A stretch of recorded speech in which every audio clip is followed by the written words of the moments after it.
کیا آپ جانتے ہیں کہ دنیا کی سب سے مشہور محبت کی کہانی کا اصل انجام کیا تھا؟ ہم سب نے حضرت یوسف علیہ السلام اور زلیخا کا قصہ سنا ہے۔ یہ کہانی مصر کے محلوں سے شروع ہوتی ہے، ایک ایسی کہانی جسے تاریخ کبھی بھول نہیں سکتی۔ لیکن کیا آپ کو معلوم ہے کہ شادی کے بعد ایک حیران کر دینے والا موڑ سامنے آیا، جسے زلیخا نے حضرت یوسف علیہ السلام کے لیے اپنا سب کچھ قربان کر دیا تھا، اسی زلیخا نے شادی کے بعد انہیں وقت دینے سے انکار کر دیا۔ یہ سن کر آپ ضرور حیران ہوں گے، آخر ایسا کیوں ہوا؟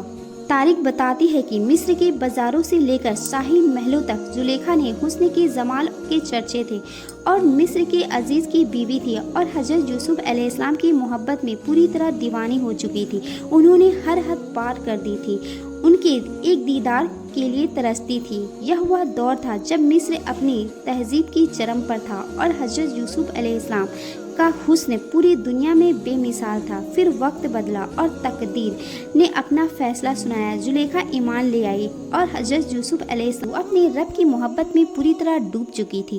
جب حضرت یوسف علیہ السلام انہیں دن میں اپنے پاس بلاتی تو وہ کہتی میں رات میں آؤں گی، اور وہ جب رات میں بلاتی تو کہتی میں دن میں آؤں گی۔ ایک دن حضرت یوسف علیہ السلام نے حیرانی سے پوچھا، اے زلیخا، تم تو میری محبت کی دیوانی تھی، اب تمہیں کیا ہو گیا ہے؟ زلیخا نے ایسا جواب دیا کہ جس نے اس کہانی کو امر کر دیا۔ انہوں نے کہا، یہ اس وقت کی بات ہے جب میں آپ کی محبت کی حقیقت سے انجان تھی، اب میں اصلی حقیقی محبت کو پہچان چکی ہوں۔ اب میرے دل میں اللہ کی محبت کے سوا کسی اور کے لیے کوئی جگہ نہیں ہے۔ میں اس محبت میں کسی کی بھی ساجھیداری برداشت نہیں کر سکتی۔ یہ سن کر حضرت یوسف علیہ السلام مسکرائے اور فرمایا، اے زلیخا، یہ میری خواہش نہیں ہے بلکہ اللہ کا حکم ہے۔ اللہ نے مجھے تمہارے پاس آنے کا حکم دیا ہے اور اس نے مجھے یہ خوشخبری بھی دی ہے کہ تمہیں 2 بیٹے عطا ہوں گے اور ان دونوں کو نبوت کا عظیم درجہ دیا جائے گا۔ یہ سن کر زلیخا کی آنکھوں میں آنسو آ گئے۔ وہ جانتی تھی کہ اللہ کو حکم ٹالا نہیں جا سکتا۔ انہوں نے ترنت کہا، اگر یہ اللہ کا حکم ہے تو مجھے قبول ہے، اگر اس میں میرے رب کی حقیقت اور رضا شامل ہے تو میں سر جھکا کر اسے سویکار کرتی ہوں۔ اس واقعے میں ہمارے لیے ایک بہت بڑا گہرا سبق چھپا ہے۔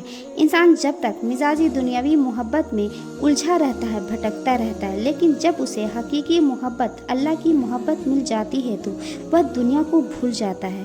جب دل میں اللہ کی محبت آ جاتی ہے تو دنیا کی ہر محبت پھیکی پڑ جاتی ہے، اور جو انسان اللہ کے حکم کے آگے سر جھکا دیتا ہے تو اللہ اسے دنیا اور آخرت دونوں میں بلندی عطا کرتا ہے۔